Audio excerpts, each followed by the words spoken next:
5월 가정의 달을 보내고 있습니다. 그래서 어린이 주일이 있었고 어버이 주일이 있었고 그리고 또 스승의 주일도 있었습니다. 그런데 어제 5월 21일은 한국에서는 국가에서 정한 국가기념일인데 부부의 날입니다. 왜 21일이냐 하면은 이는 두 사람이 하나가 된다. 그런 뜻으로 5월 21일에 부부의 날을 정해서 지키고 있습니다. 그래서 가정의 중심은 어디까지나 부부입니다.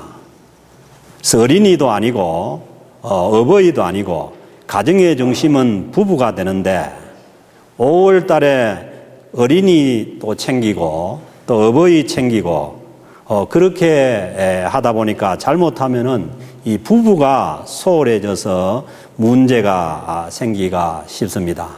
그래서 요즘 부모를 그렇게까지 섬기는 분들은 참 보기가 힘든데 이 자녀를 너무 이렇게 귀하게 하다 보니까 이 부부 간의 관계가 깨어지는 그러한 일들이 많이 있습니다.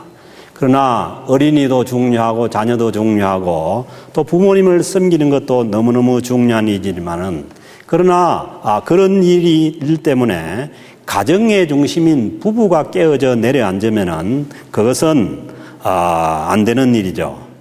그래서 누가 챙겨주는 사람이 없어도 부부끼리라도 서로 자축하면서 챙기자고 만든 날이 부부의 날인 것 같습니다. 그 결혼 제도라는 것은 성경에서 온 것입니다. 성경에서 하나님께서 창세기 1장에서 사람을 남자와 여자로 창조하시고 그리고 창세기 2장 24절에서 바로 이름으로 남자가 부모를 떠나 그 아내와 합하여 둘이 한 몸을 이룰지로다 하고 바로 결혼을 명령을 하셨습니다. 그리고 오늘 주신 에베소서 5장 31절에서도 사도 바울께서 반복해서 말씀합니다. 그러므로 사람이 부모를 떠나 그의 아내와 합하여 그 둘이 한 육체가 될지니. 아멘입니까? 그 결혼은 영혼도 중요하지만은 육체가 굉장히 중요합니다. 이 말씀도 보면은 육체가 된다. 그래서 너무 이렇게 은혜로운 사람들은 그 육체를 굉장히 무시하는데 그 육체를 무시하면은 결혼이 안 됩니다. 그 영혼 결혼식이라는 것은 성경에는 없는 얘기예요. 그거는 어디 불교에 있는 얘기지 그런 결혼은 없습니다. 그래서 이 육체도 결혼에 있어서 굉장히 중요한 부분임을 한 번 더 말씀을 통해서 우리가 생각을 해야 됩니다. 그렇습니다. 부모의 보호를 받고 자라난 남녀가 이제 장성하면은 부모를 떠나서 둘이 한 몸이 되어서 한 몸이 되는 것이 이 결혼입니다. 결혼에서 중요한 것은 한 몸이 된다는 것이죠. 하나가 된다는 말입니다. 그래서 부부에게 가장 중요한 것은 하나가 되는 일입니다. 이 하나가 되는 일보다 더 중요한 일은 없습니다. 그래서 하나가 된다는 이 말씀은 한쪽이 좋으면은 또 다른 쪽도 좋아야 하는 것이고 한쪽이 힘들면은 같이 힘든 것이 이게 하나가 된 것이죠. 한쪽은 좋은데 한쪽은 힘들고 한쪽은 힘든데 또 다른 쪽은 좋고 그것은 진정한 하나가 된 것이 아니죠. 그래서 부부 간에 어느 한쪽이 잘못한 그것은 내 잘못이 되는 것입니다. 부인의 잘못이 바로 남편의 잘못이 되고 남편의 잘못이 바로 부인의 잘못이 되는 것이죠. 그래서 창세기 3장에서 아담이 잘못한 것은 이 부인이 하와가 이 선악과를 줬을 때 그 선악과를 묻고는 나중에 하나님 앞에서 부인 핑계를 댑니다. 그것은 부인 핑계를 대는 것이 아니라 부인이 줘서 내가 먹었다는 것이 아니라 내 잘못이라고 하나님 앞에 회개하며 나아가야 하는 것이죠. 그래서 남편이 잘 되면은 아내도 잘 되는 것이고, 아내가 잘 되면 남편이 잘 되는 것이 한 몸입니다. 흔히 결혼해서 초창기에 기를 잡아야 된다 해서 누가 더 세냐, 그렇게 기싸움을 하는 그런 경쟁적인 관계는 한 몸이 아닙니다. 그것은 처음 시작부터 잘못된 것입니다. 그래서 우리 성서적인 그런 결혼은 그런 기싸움이 없습니다. 그리고 한 몸이라는 것은 서로 거리가 없는 것이죠. 한 몸은 서로 붙어 있고 서로 연결되어 있는 것입니다. 그러므로 한 몸이 되기 위해서는 모든 것을 다 같이 해야 합니다.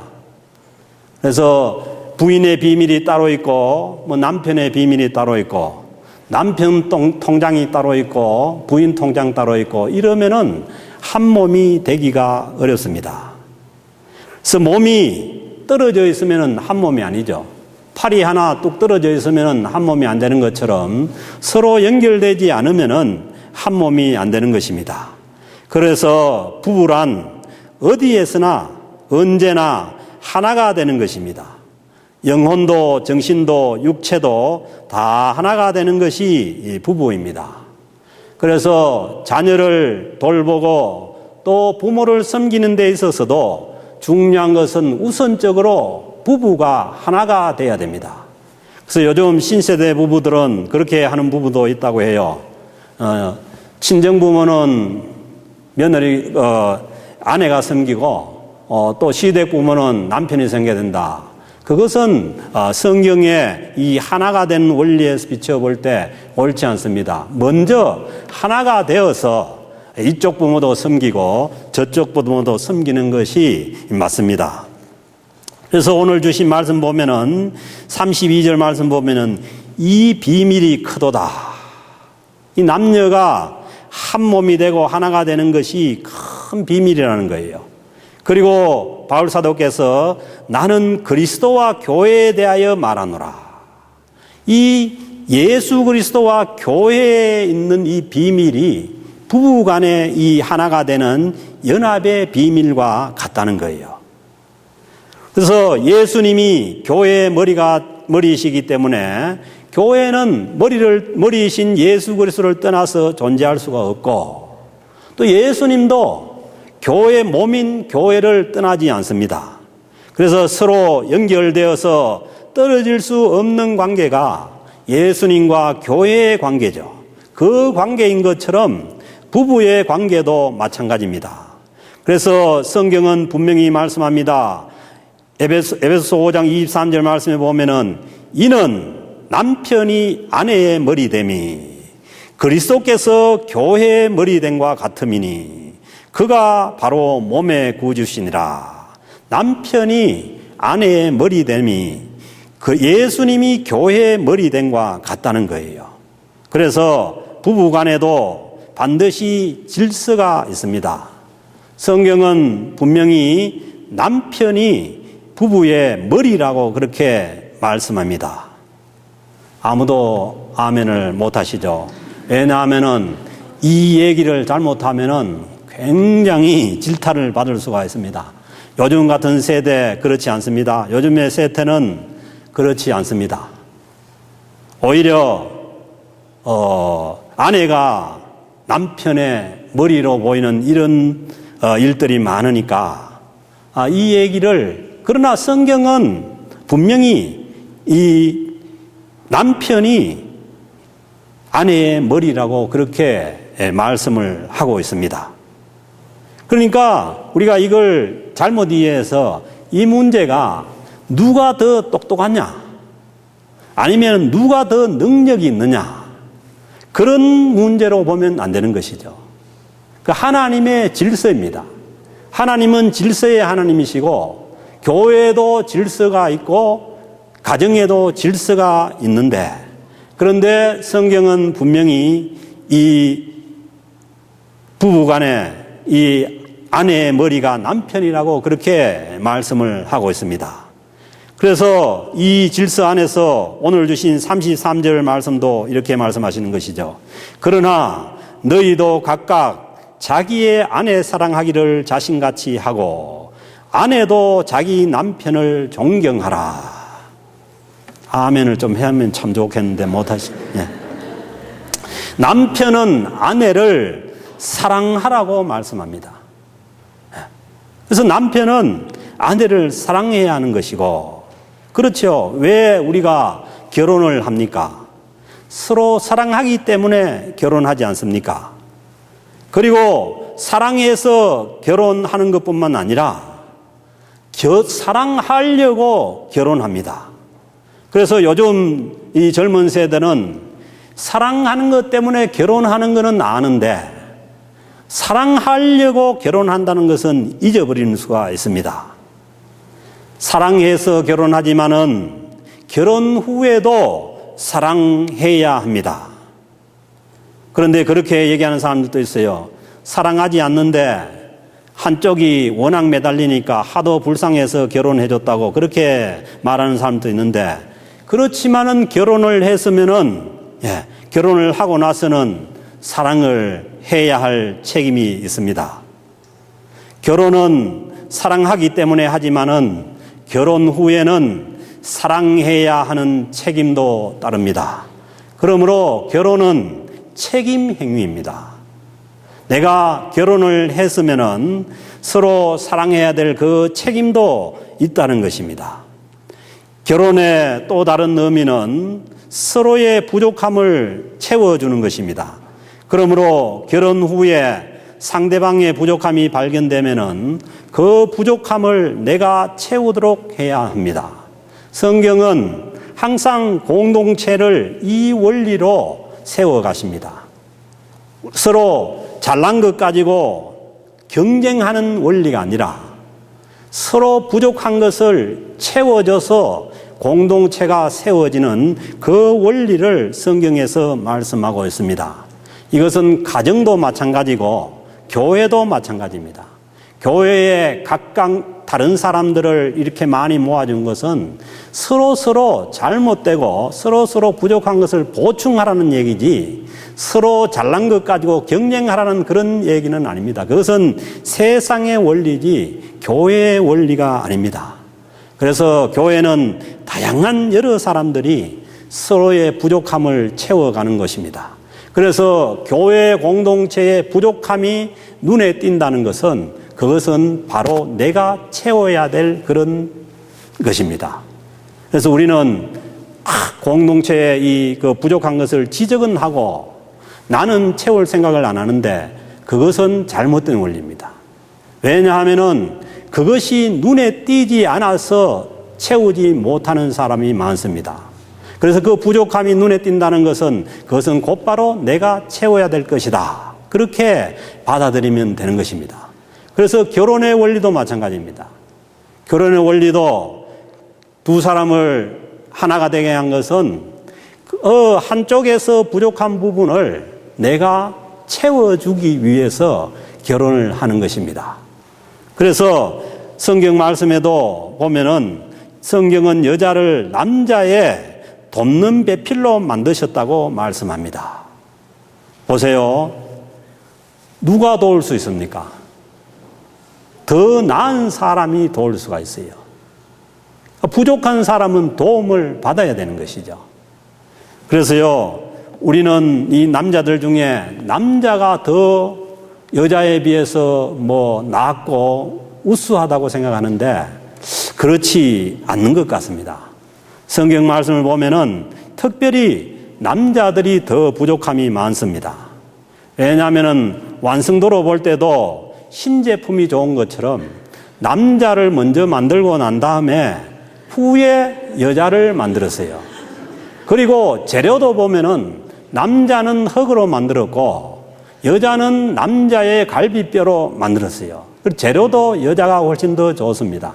그래서 여러 가지로 볼 때에 그래서 한국 사람들 여자가 7년을 더 산다고 하잖아요. 왜? 재료가 좀 좋으니까 더 살 수밖에 없는 거죠. 그래서 성경은 더 어떻게 보면은 여자를 완전하게 만들어서 남자를 도울 수 있도록 돕는 배필로 만들어줬다고 그렇게 보는 것이 맞습니다. 도움을 받는 사람은 부족함이 많습니다. 그리고 돕는 사람은 더 지혜롭고 똑똑해야 도울 수가 있습니다. 그러니까 우리가 말싸움을 해보면 알잖아요. 남자가 말싸움에서 여자한테 절대로 못 이깁니다. 왜? 여자가 더 똑똑하기 때문입니다. 말로 여자를 이길 수가 없습니다. 남편들은 그러니까 여자의 도움을 받는 것이 당연합니다. 그러니까 너무 자존심 세우지 말고 도와주거든 도움을 잘 받을 수 있기를 바랍니다. 그것이 성경적인 얘기입니다. 그리고요, 저도 이제 나이가 좀 들어가니까 이 나이가 많아지니까 둔해져 가지고 도움을 안 받고는 안 됩니다. 이제는 어디 차를 몰고 가려고 해도 혼자 몰고 나가면 불안해요. 그러니까 옆에서 이리 가라 저리 가라 얘기를 해주는 게 훨씬 더 편해요. 네. 이제는 뭐냐면은 저도 전에는 그렇지 않았는데 지금은 그런 것 같아요. 그러니까 우리 남편 되시는 분들 이 부인의 아내의 도움을 받는 걸 너무 이렇게 자존심 상하게 생각하지 마시고 아예 도움 받을 생각을 해야 합니다. 그리고 남자가 이렇게 나이가 먹으면은 더 부족함이 많아진다는 것은 더 부인들이 할 일이 많아집니다. 더 부족함을 채워주려고 해야지 자꾸 그 부족함을 지적하고 고치려고 하면은 못 고칩니다. 젊을 때도 못 고쳤는데 나이 먹어가지고 어떻게 고치겠어요? 교회에도 그런 얘기가 있습니다. 사람 젊을 때 이렇게 청년 때 바꿀 수 있지 50 지나면은 사람 안 변한다는 그런 얘기가 있어요. 그런 것처럼 너무 이제 나이가 어느 정도 들었으면은 바꾸려고 생각하지 말아야 됩니다. 그리고 그 부족한 부분을 내가 채워주는 것이 훨씬 더 빠릅니다. 그래서 이 한국에서 보면은 이 나이가 들어갈수록 부족함을 채워줘야 되는데 자꾸 이 부족함을 지적하고 고치려고 하다 보니까 한국에 지금 문제가 황혼이혼이 너무 많아진다는 거예요. 왜 그렇게 했어요? 사람이 나이 먹을수록 부족해질 수밖에 없는데 그 부족한 것을 채워줘야지 부족하다고 해서 그냥 내보내고 그렇게 하면은 안 되는 것이죠. 누가 나가는지는 모르지만은 남편들에게는 아내를 사랑하라 하시고 또 오늘 말씀해 보면은 아내는 남편을 존경하라고 말씀하십니다. 왜 아내들에게 남편을 존경하라고 하십니까? 그것은 잘못하면은 이 남자들이 부족함이 있으니까 하나님이 여자를 남편의 돕는 배필로 만들었으니까 남자가 부족하니까 그 부족한 것을 깔보고 멸시하기 쉽기 때문에 하나님께서 남편을 존경하라 그렇게 말씀하신 것입니다. 만약에 남편이 되게 우수해서 가만히 있어도 존경받을 그런 위치가 되면은 그런 말씀 안 하셔도 되지요. 잘못하면은 그 부족한 것 때문에 멸시하고 무시하니까 그렇게 하지 말고 남편을 더 존경하라고 그렇게 말씀을 하시는 것이죠. 그래서요, 요즘 세태는 성경과 반대로 가고 있습니다.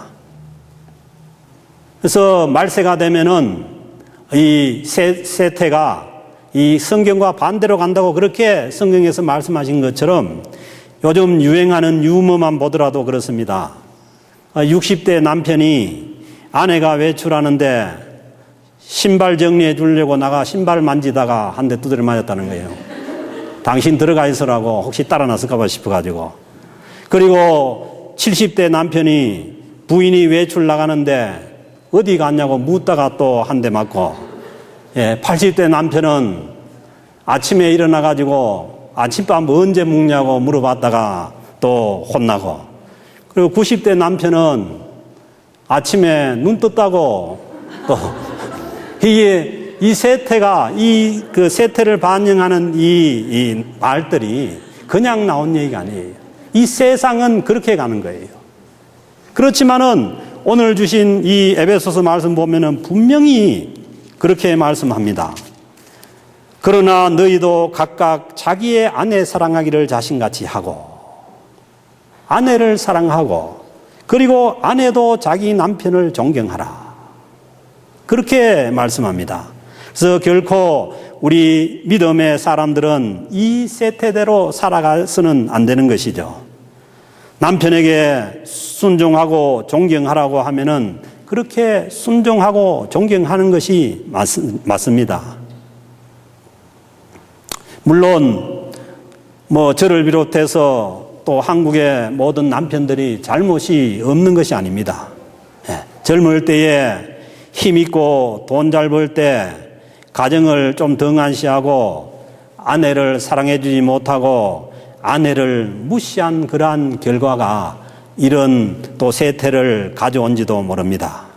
그렇지만은 남자들도 할 말은 있습니다.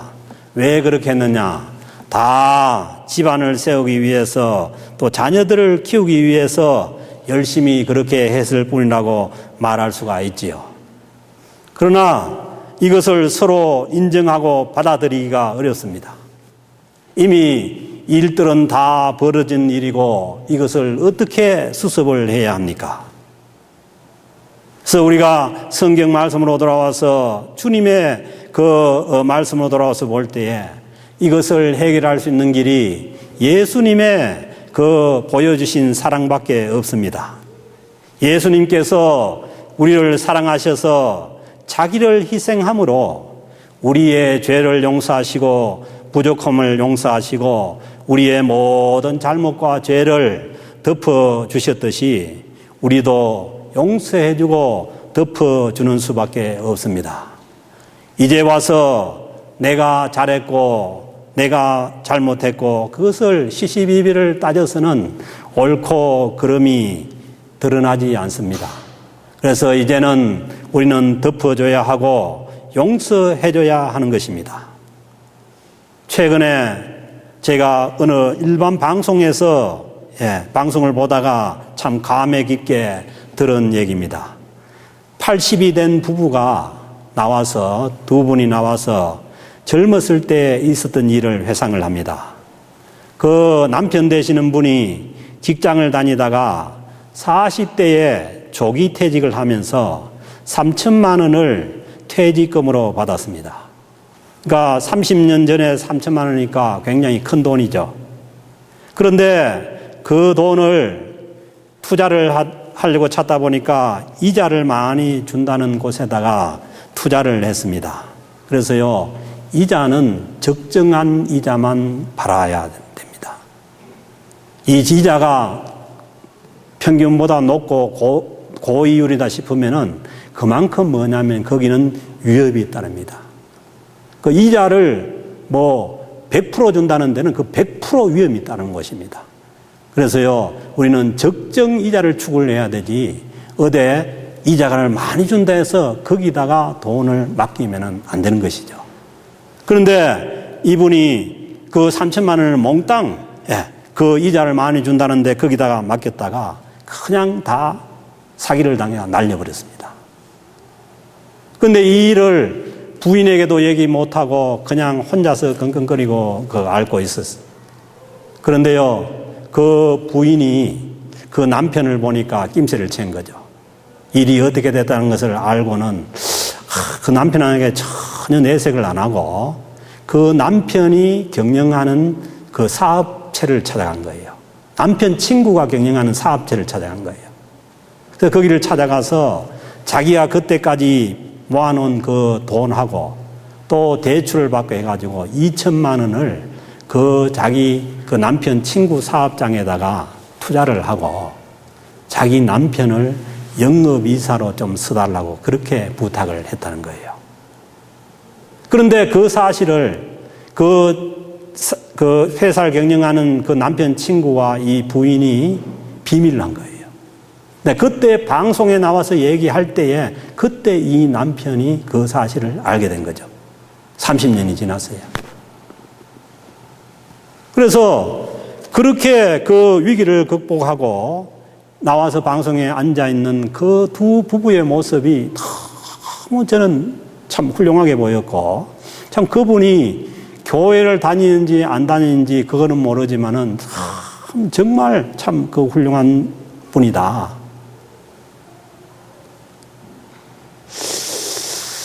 제 같아도 어떻게 될지 몰라요. 3천만 원 다 날려버렸으면은. 근데 정말 참 그 모습이 너무 훌륭한 모습으로 보여졌어요. 그래서 우리가 그런 어려움이 있을 때에 정말 그 부부가 그 지혜를 가지고 그 어려움을 극복하고 그렇게 지났을 때에 정말 나이 먹어서 그 부부의 모습이 참 아름다운 모습이 될 수가 있습니다. 그렇습니다.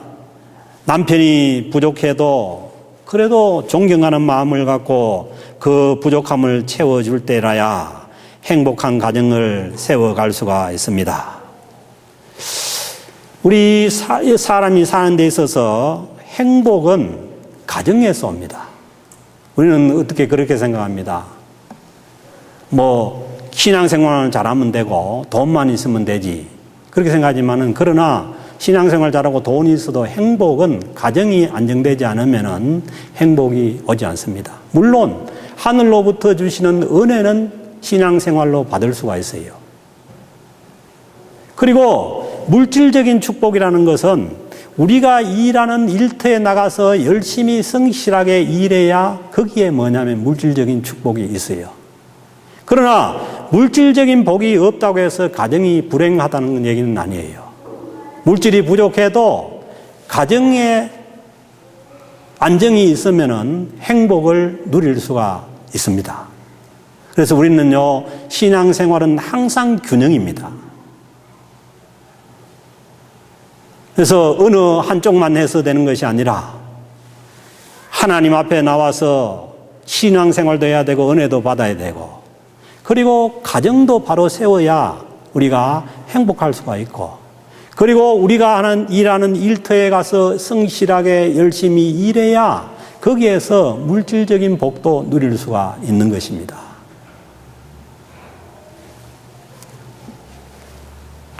그래서 우리는 행복한 삶을 원한다면은 우리의 가정을 바로 세워야 됩니다.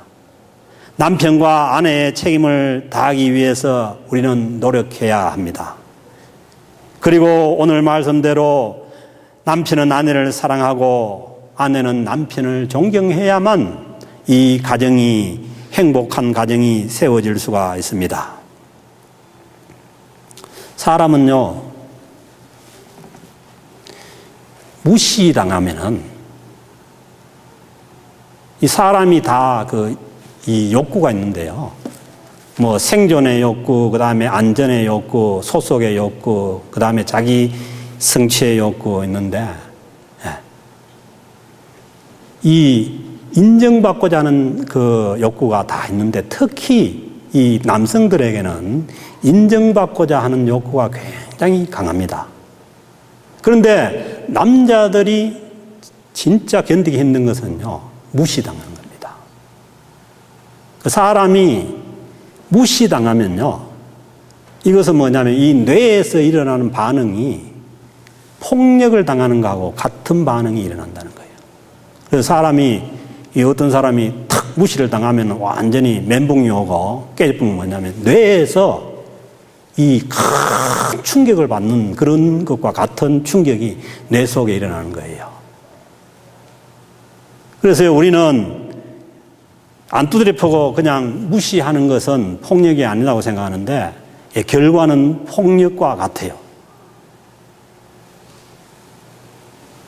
그래서요, 우리는 절대로 그 무시하는 말을 하면 안 되는 거예요. 그러면은 그것은 어떻게 보면 언어 폭력입니다. 예를 들면은 남편에게 당신이 하는 일이 다 그렇지 뭐, 당신 하는 게 뭐 있니? 그래도 꼴에 남자라고 뭐 이런 말을 쓰면은 그 맞는 그 충격이 해머로 두드려 맞는 것 같다는 거예요. 예. 그러니까 부인들도 마찬가지죠. 뭐 당신은 몰라도 돼. 예, 잘 모르면은 입이나 뭐 붙들고 있어. 뭐 아니면은 뭐 그것밖에 안 돼. 뭐 됐어. 뭐 이런 얘기로 그 부인을 무시하는 그때 그 당하는 충격이 이 폭력을 쓰는 것과 같다는 거예요.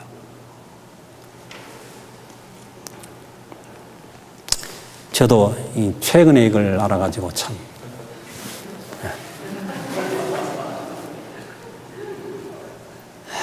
그래서 어떡합니까? 뭐, 지난 건 지난 것이고, 그 예수님의 사랑을 바라고 은총을 바라는 수밖에 없죠. 그래서 우리는 이 언어로 다른 사람을 무시하는 거 이게 뭐냐 하면은 보통 일인 줄 알았는데 그게 아닙니다.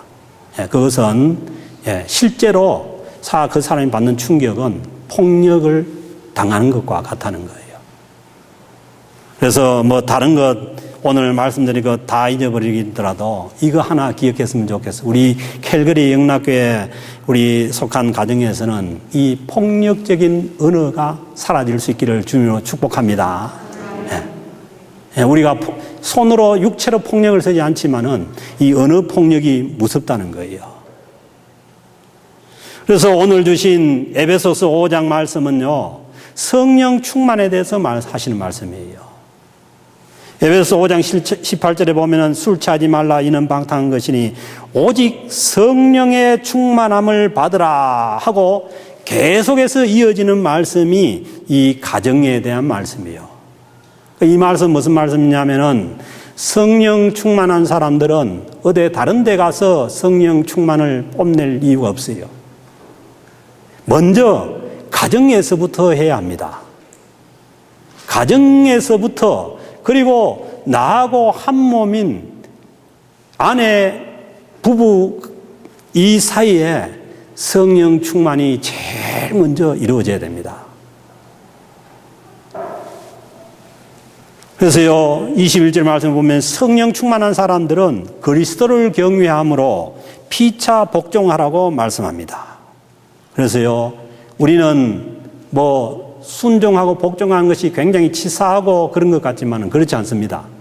성경은요, 전체 줄거리가 순종이고 복종이요. 그리고 믿음의 가장 중요한 핵심은 순종입니다. 그래서 이 가정에서부터 부부간에도 서로 복종하고 순종할 때에 뭐냐면 다툼이 없고 분쟁이 없어집니다. 교회 공동체도 마찬가지입니다. 성령 충만한 공동체는 서로 복종함으로 인해서 순종함으로 인해서 분쟁이 없는 공동체가 성령 충만한 공동체입니다. 그래서 우리는요, 지난주가 성령 강림 주일이었고 이 성령 충만을 어디서 실천해야 되냐면은 우리 가정에서부터 실천해야 됩니다. 그리고 내하고 가장 가까운 사람부터 성령의 지배를 받고 실천해 나가야 합니다. 이제 우리는 무시하는 말투로 내뱉는 이 언어 폭력을 우리 가정에서 몰아내야 합니다. 그리고 캘거리 영락교회에 속한 모든 가정이 그리고 우리 공동체가 이 언어 폭력을 몰아내므로 인해서 가정이 복되고 공동체가 복된 그런 공동체가 되어지기를 주님의 이름으로 부탁을 드립니다.